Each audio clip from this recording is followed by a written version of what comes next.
Ele é professor de literatura e agora está lançando um livro de contos e poesia. O nome do livro é O Doce Luar da Primavera. Hoje eu vou conversar com o Guto Cruz. Está começando o Cafezinho A2 na TV Univale.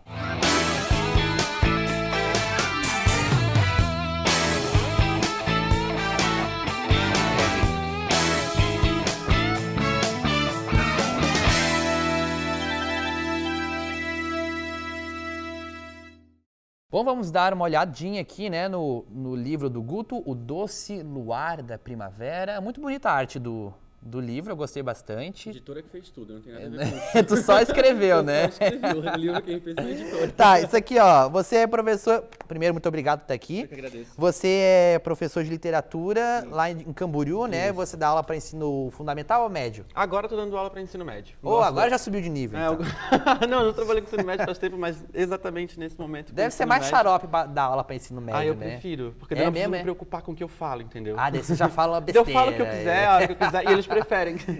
Eles gostam quando eu falo besteira, né? Eles preferem. Eu já fui aluno, ainda sou, na verdade. É. Tá, esse livro aqui, ó, a editora, assim como era no Éden, é uma Isso. editora aqui da região, né? De Itajaí, não é? Sim, de Itajaí. E como é que foi escrever esse livro? São contos e poesias que você já tinha escrito ou você resolveu escrever um livro? Agora eu vou escrever um livro, vou fazer conto e poesia. Tipo, é um compilado de coisas que você já tinha produzido anteriormente ou foi coisa inédita, Não, assim, que tu parou para escrever? É coisa que eu já tinha escrito. É? Na verdade, eu faço curso de letras há 8 anos. Meu Então... senhor. Dura 8 anos o curso de letras? Não. Eu que fui pulando de galho em galho até chegar na Univale. E daí, desde que eu comecei o curso, eu comecei a escrever. E no curso eu tive outros processos de produção escrita, só que antes de querer publicar eles, eu achei que melhor publicar os primeiros textos, que eram textos antigos, que eu fui escrevendo em blog mesmo, bem pessoal. Você sempre foi, tipo, esses caras que tem Tumblr, que tem Blogspot, A galera que agora quer escrever, agora tem uma oportunidade de publicar, né? Que antes, se você for publica, pensar... já está online, né? Então... As pessoas têm acesso e tal. Isso. Eu comecei a publicar no Blogspot. É. Tinha o meu blog lá e eu descrevia aquelas coisas que eu sentia na hora, sabe? Aquelas sofrências, eu comecei a publicar assim. E fui mostrando para alguns amigos, né? Alguns conhecidos, e o pessoal foi gostando e isso vai estimulando a gente a escrever mais, né? Então, quando eu decidi fazer o Doce Luar da Primavera, na verdade, foi uma oportunidade de publicar esses textos antigos para que eu pudesse me reconhecer também como uma pessoa que escreve, como uma pessoa que gosta, para poder seguir o meu caminho dentro dessa área. Mas tu precisava disso mesmo, então, para mostrar, ó, gente, eu sou professor de literatura e eu tenho um livro publicado, tá aqui o meu livro, ó. Seus alunos, vocês não têm livros, eu tenho. Isso aí. É mesmo. É mais ou menos isso. Principalmente meus alunos participaram do processo de produção do livro. Ah, é mesmo? Eu trazia os contos para eles, mostrava algumas curiosidades que eu queria saber o que eles achavam, então eles participaram do processo.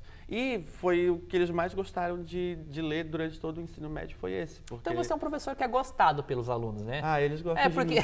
E eu gosto muito deles, assim, a gente tem uma troca muito legal em sala de aula. Porque se não fosse, você não ia se sentir à vontade para mostrar os textos para eles. Exatamente. Né? Então, assim, por exemplo, tinha texto que tinha palavrão.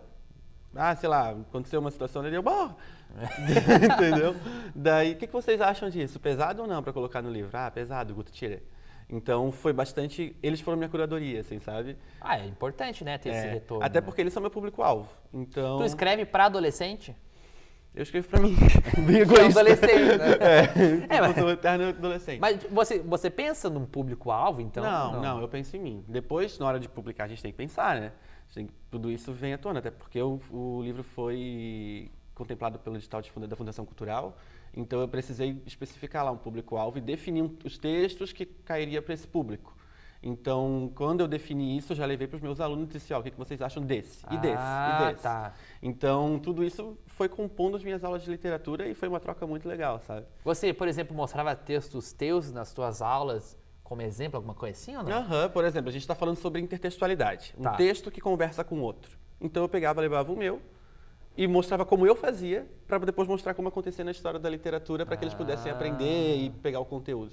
Então... E você não se sentia um pouco envergonhado, assim? Porque às vezes quando a gente está lá no nosso íntimo, a gente escreve um negócio e aquilo é uma coisa muito pessoal nossa, né? Aí quando você leva como professor, você não sentiu um certo desconforto durante esse momento?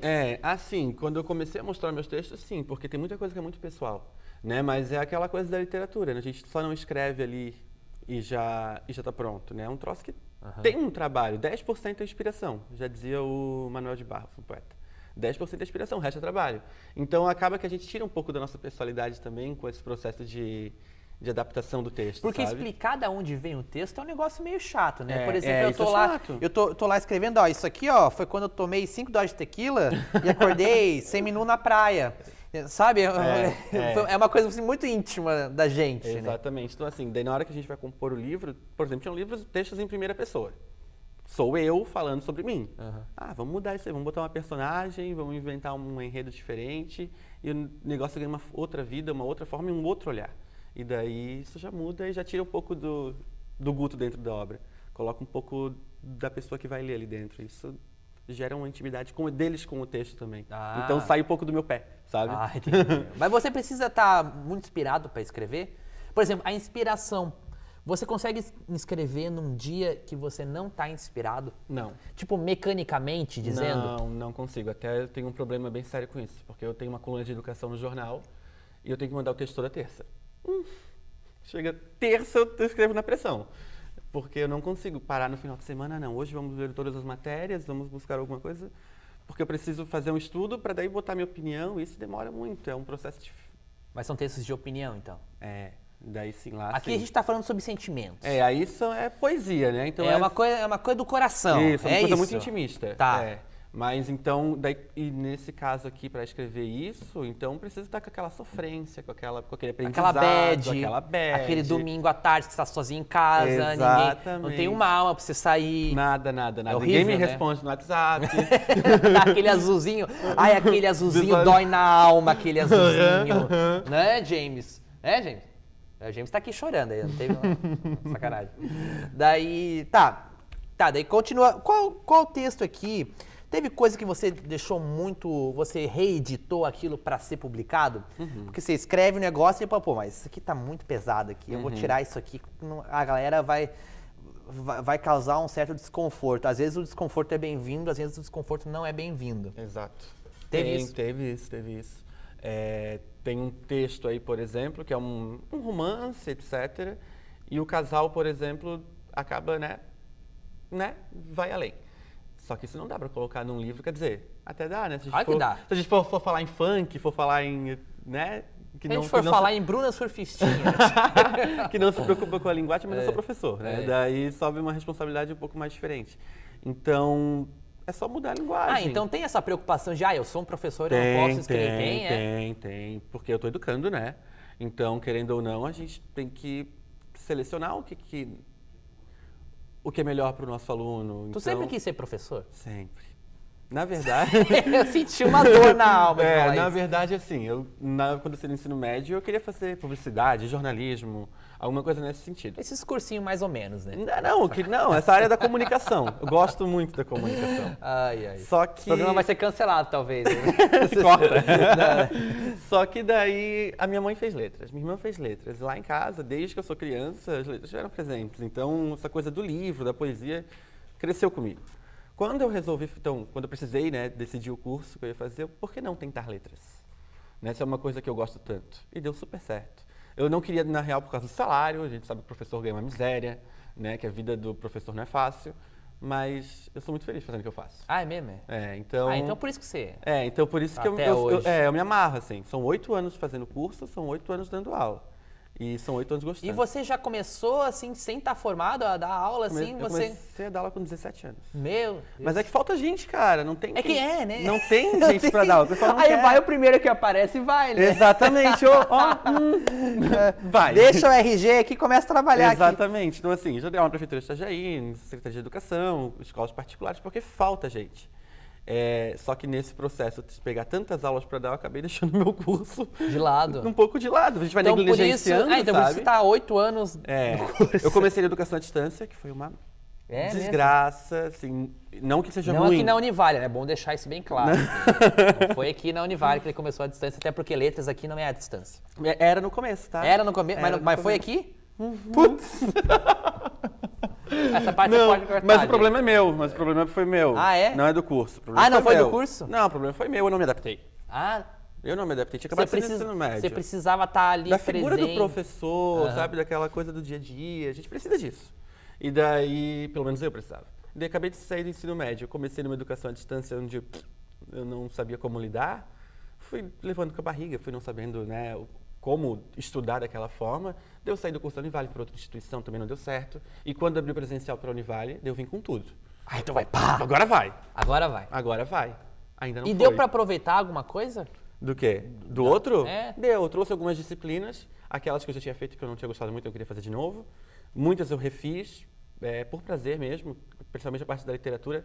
Se eu não tivesse refeito, eu não teria aprendido tanto em questões de literatura, em questões de produção escrita, de formação de leitores. Então, graças a Deus, eu tive essa oportunidade de fazer de novo, sabe? E o curso da Univale realmente é muito bom. Tem o PIBID, que é um programa para formação de professores, tem o ProLer, que é maravilhoso para formação de mediadores de leitura. Então, se eu não tivesse vindo parar aqui, eu já teria com meu diploma há muito tempo atrás, só que não com a mesma carga, com a mesma bagagem que eu tenho hoje. Né? Então, eu acho que são 8 anos. Você gosta tanto que você não quer nem se formar, né? A minha formatura era para agora, começo do ano, não mais. Não, vai Dei ficar, mais vai uma deixar, adiada. vai deixar mais um pouquinho, então. Tive que adiar mais um pouco aí por causa do livro, por causa de outros problemas, acabei deixando um pouco para depois. Só que também o processo de formação de professores é muito difícil no Brasil. É? É muito difícil. A gente tem pouco incentivo, o curso é pesado. Pedagogia, tu diz? Todo letras, pedagogia, matemática, história, são cursos que não são fáceis e as pessoas acham que, ele faz licenciatura, sabe? E não é bem assim. Não é bem assim. A gente está ali aprendendo a formar alguém, a gente está ali aprendendo não só o nosso conteúdo, literatura no meu caso. Eu estou ali aprendendo sobre pessoas, sobre processo de formação delas, sobre processo de crescimento delas. Isso é importante. A aula de literatura é a minha favorita em toda meu histórico escolar, tá? Então eu sou muito honrado. Tu gosta de ler? Eu gosto de ler e gosto de aula de literatura. É legal. Eu vou um dia assistir uma aula tua. Vai, porque eu me divirto muito dando aula, sério. É mesmo? Eu me divirto muito.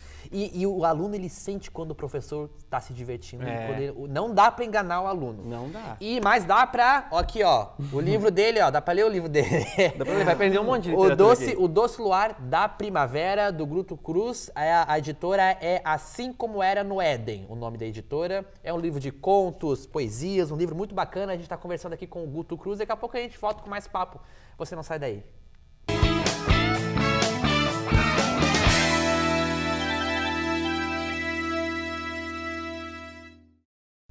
De volta com o Cafezinho A2 e hoje eu estou conversando com o professor de literatura e escritor Guto Cruz. Ele está lançando o livro dele aqui, ó, O Doce Luar da Primavera, da editora Assim Como Era no Éden. O papo aqui está muito legal.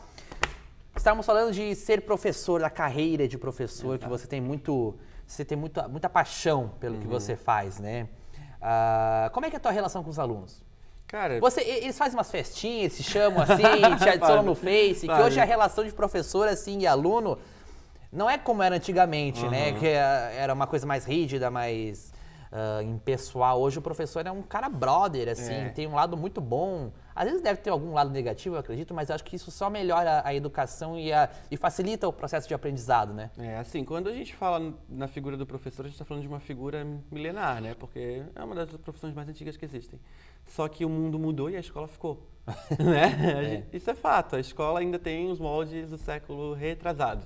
E o que tu acha que deveria mudar na escola? Primeiro, a figura do professor. O professor não é mais aquele cara rígido, dono do conhecimento. Ele não é mais dono do conhecimento. Eu não sei tudo. E nunca vou saber. Tá tudo aqui na palma da tua mão. Né? Se tu quiser pesquisar... Smartphone, conhece. Isso, se tu quiser pesquisar, tá tudo ali. Então, eu tô dando uma aula e dizer que eu sei de tudo, é mentira. O meu aluno vai lá e bota no Google e ele já descobre tudo com muito mais profundidade do que eu tô falando. Então, o professor ele tem que saber hoje mediar esse conhecimento. Né? Saber fazer uma curadoria do que é mais importante ali, conseguir fazer com que o aluno pesquise, entenda, encontre o que ele quer e consiga assimilar. Então, essa relação entre o professor e o aluno e o conhecimento mudou. Não é mais o professor dono, o conhecimento está lá e a gente só ajuda o aluno aí. Então, é o primeiro passo. Então, nisso já muda o processo de relação entre professor e aluno, porque como eu já não tenho mais o conhecimento como meu, ele é nosso, então eu tenho que ser amigo dele, do aluno, do conhecimento, para que possa levar. Então, eu acho que a primeira coisa que tem que mudar na educação, né? Essa questão do professor se sentir livre para abusar das ferramentas tecnológicas, das ferramentas artísticas, de todas as ferramentas que existem no mundo, das tecnologias que existem, para poder levar o conhecimento para o aluno, poder fazer com que o aluno busque o conhecimento, que é o mais importante. Né? Então, mudando essa relação aí, eu acho que é o primeiro passo. E depois o resto vai. Eu acho que a estrutura também física da escola não é mais a mesma, dos conteúdos também não precisa ser mais, tem coisa que não é mais importante. Não é que não é importante. Mas cai é no um novo vestibular. olhar. Né? Mas daí Isso que é a coisa chata. o sistema Que daí ainda trava. o sistema que acaba, tipo, colocando só você para decorar fórmulas e macetes. Isso é uma coisa xarope, né? Principalmente no ensino médio, as coisas elas começam a ficar muito mecânicas, né? E o aluno odeia. E o aluno odeia. O aluno odeia. Porque, na verdade, o aluno ele precisa daquilo, que ele quer passar no vestibular, né? Exatamente. Ele quer sair da escola e entrar numa universidade.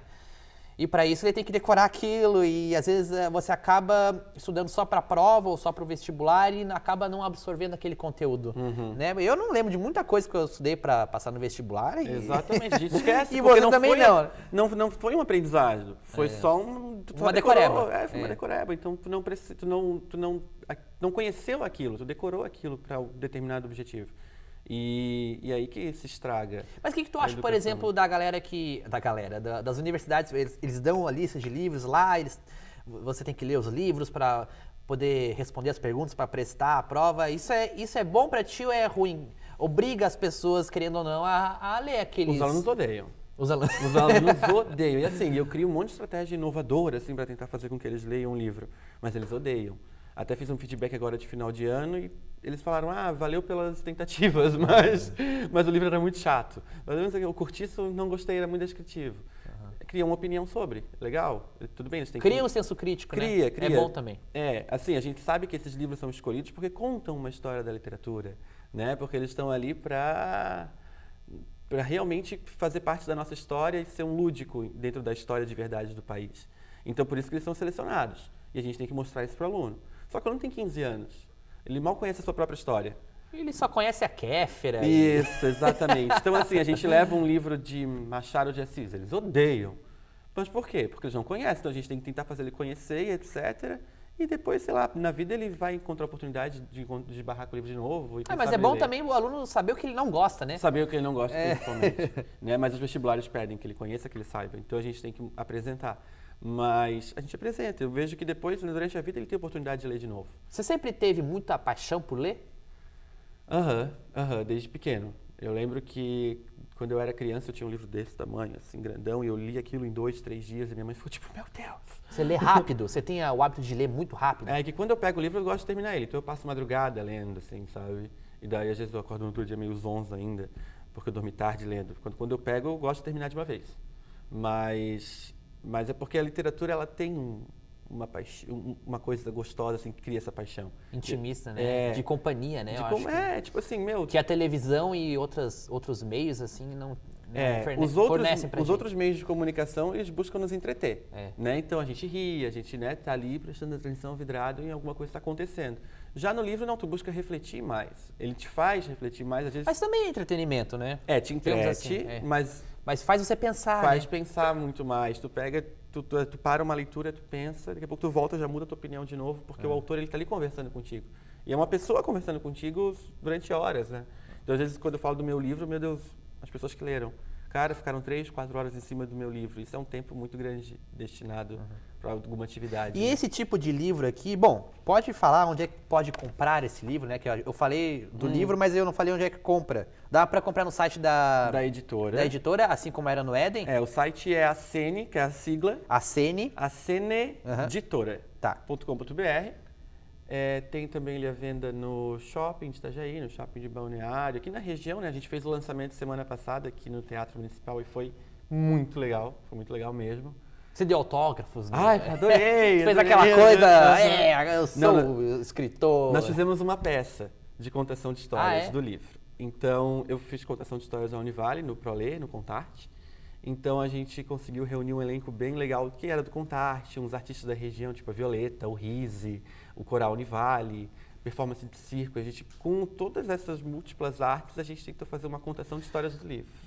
porque eu sei que as pessoas não gostam de ler. Então, eu tentei levar um outro tipo de leitura, Sim. despertar algum tipo de sentimento com o livro e para as pessoas buscarem essa leitura. Então, o lançamento foi realmente lindo. Eu fiquei muito feliz com os resultados, assim. E daí agora está disponível para todo mundo. Quem quiser ter acesso. Agora que você já pode dizer que você é um escritor, que você tem um livro publicado, o que você acha do que a galera tá lançando agora, assim? Por exemplo, a gente pega uns livros mais vendidos, assim, de 2016. Tem um monte de livro de youtuber, o cara lá tem 18 anos de idade e já tem uma autobiografia. Muita história para contar, né? Muita história para contar. O meu primeiro todinho, a minha primeira aula de matemática, enfim. O que você acha do que está sendo publicado agora? A literatura, ela caiu, assim, o nível, a qualidade, ou ainda continua se publicando obras de qualidade? O que você recomendaria, assim, para o cara que está assistindo a gente ler? Assim, O que está sendo publicado agora, não os clássicos. Tá, assim, eu tive na Bienal esse ano e eu fiquei bem assustado. Não que eu já não imaginasse, mas essa questão do público com os youtubers é muito forte, né? Eles criam uma relação muito íntima. Então é óbvio que qualquer coisa que o YouTube levar para o público vai adquirir. Vai consumir. Claro, então as editoras procuraram esses youtubers porque é um público que já está formado. Né? Não é que nem o meu caso, que meu primeiro trabalho... Cara, começou do zero. Comecei do zero com o meu livro, agora eu tenho que buscar um público para o meu livro. É diferente do que tu pegar ter uma editora e tu vender para um público que já está ali para comprar. Né? Então, esses youtubers, eles, claro, lançam as biografias dele, como tu falou, né? esses temas muito variados sobre o que eles falam, né? Essa coisa... Às vezes nem são eles que escrevem também, né? Tem tudo isso. E... É ghostwriter, né? O ghostwriter, o escritor fantasma que vai lá e escreve por trás do cara. Mas, enfim, né? O que a gente tem que pensar? É qualidade literária? Não. Não tem qualidade literária. Mas aproxima... Também não dá pra generalizar também, né? Não tem dá pra coisa, tem coisa boa, tem coisa boa. Eu li o do Felipe Neto, por exemplo. Eu queria ler o do Não Felipe faz Neto. sentido. É legal, é uma bom. crítica social muito, muito bem feita, o cara é muito inteligente, entendeu? O da Kéfera eu não li, eu dei uma folheada no primeiro 5 minutos, que ela conta bem da vida dela, e no segundo ela fala mais ou menos sobre o processo do canal dela. Mas enfim, tem gente que gosta, legal, então leia, a pessoa está tendo acesso ao livro. É o primeiro passo. Né? A pessoa ter acesso ao livro. A gente tem que pensar também que vai comparar com os clássicos da literatura, não dá, porque naquela época eram pouquíssimas pessoas que escreviam. Hoje todos nós somos alfabetizados, todo mundo sabe ler, todo mundo sabe escrever. Acesso à internet, coisa e tal, né? Todo mundo tem esse acesso, tem essa oportunidade. Então, legal, se está levando leitura para o pessoal, está levando um hábito bacana. Está criando leitores, né? Está criando leitores. Se é de boa qualidade ou não, está criando leitores. Um público. A pessoa tá... Porque assim, não gosta de ler. Mas eu li o livro da Kéfera. É legal tu ler um livro. Bacana. Né? Mas a gente tem pessoas muito boas escrevendo assim. Lá na Bienal, eu tive a oportunidade de conhecer o Federico Alboni, que é daqui de Blumenau. Boa. É bem boa. Como é que é o nome dele? Um Sorriso ou Dois? Um Sorriso ou Dois, ele tem 3 Ele tem já. 3 livros Meu já universo publicados. particular. É o cara do Entenda os Homens. É um blog de contos, de crônicas na internet que é muito bom. É muito bacana. Ele é youtuber também, então assim, o livro dele é bom. Sabe? O livro dele é legal. Mas ele virou youtuber depois. É? Primeiro ele começou escrevendo no blog, aí depois ele foi pro YouTube. Você vê que nem todos ali... Mas então não é livro de youtuber, né? Não, é youtuber de livro. É youtuber de livro. Tá, mas daí, eu cortei você, desculpa. Não, é isso. Então assim, tem ele, que é um cara muito bom, né? Tem... e daí os contemporâneos que já são velhos, né? Idosos, mas são muito bons, que são atuais. O Ziraldo é muito gostoso de ler, até hoje...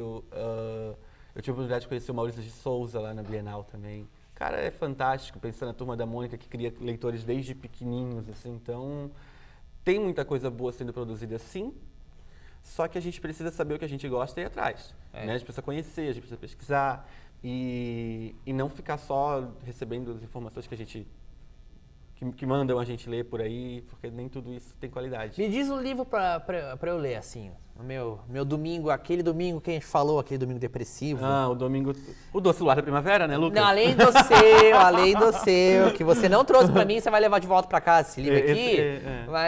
Esse é o meu, mas eu vou, esse é teu, vou pedir pra trazer ele pra ti. Tá muito bombado, ele vendeu horrores, daí... Mas, e você pode comprar também o livro, né? É importante fazer isso. Mas assim, que eu recomendo pra ti, tu gosta de... Eu gosto desse gênero aqui, crônica, uma coisa mais voltada pro humor, assim. Gosta de Luiz Fernando Veríssimo? Gosto. Ele publicou agora Ai, meu Deus, o das mulheres. Procura o Luiz Fernando Veríssimo, o último Tá. dele, que é sobre mulheres, que é bom? muito legal. Tem umas crônicas muito engraçadas, você vai gostar.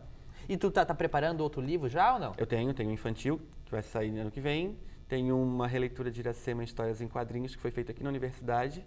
E, na verdade, eu só ilustrei. Uma amiga minha que escreveu. Ah, tu desenha também? Bonecos em palitos. Com muita expressão. Mas desenha, ué. Mas desenho. É.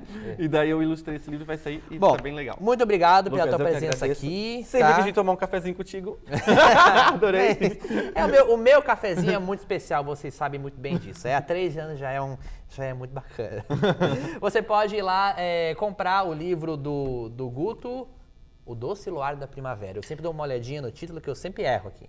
Entendeu? Tá à grande, venda nas né? melhores lojas aqui da região. Você também pode ir lá no Cafezinho A2, nosso canal do YouTube, youtube.com/cafezinho A2. Também tem a nossa página do Face também, se você quiser curtir, deixar teu like, é facebook.com/cafezinho A2 TV. A gente fica por aqui, até semana que vem. Tchau, tchau.